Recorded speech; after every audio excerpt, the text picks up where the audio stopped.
Do I fear talking about God? Welcome to Coffee with Pastor B.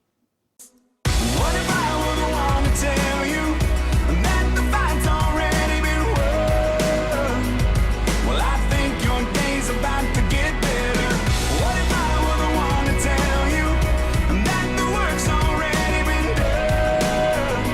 'Cause now good news is the best news ever.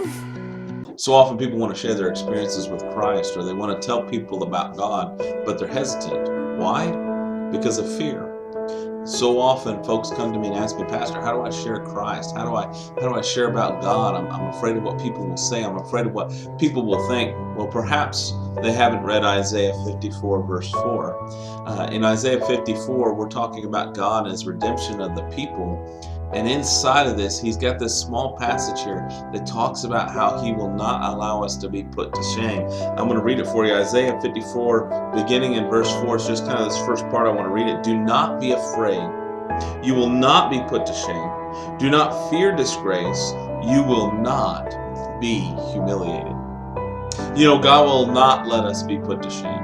Whatever we do and whatever He allows us in our lives, whatever mission that we're on, He's not going to allow us to be put to shame. He's not going to allow us to fail at it. Even though we may seem like we're stumbling, even though we may seem like we don't have the right words or we wish we could put it a better way, God's going to use what we give. And that's the amazing thing about God, is we will never be put to shame.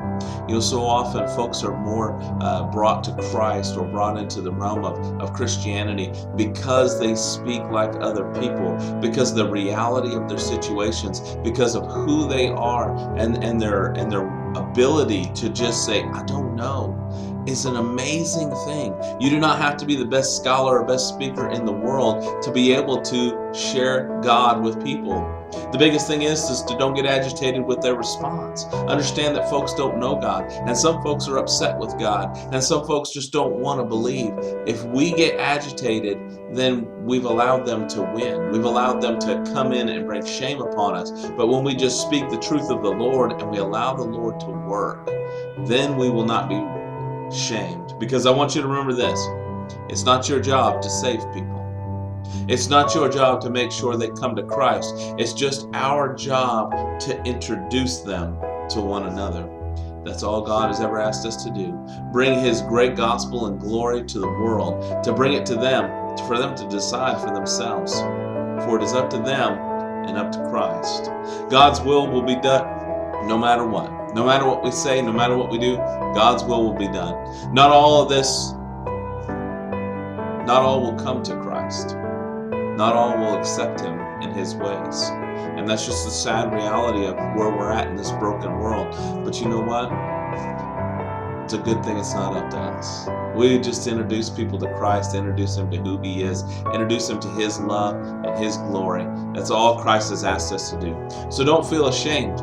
Don't feel scared. Don't feel like that what you're doing doesn't make a difference. Sometimes the smallest seed grows into the biggest tree.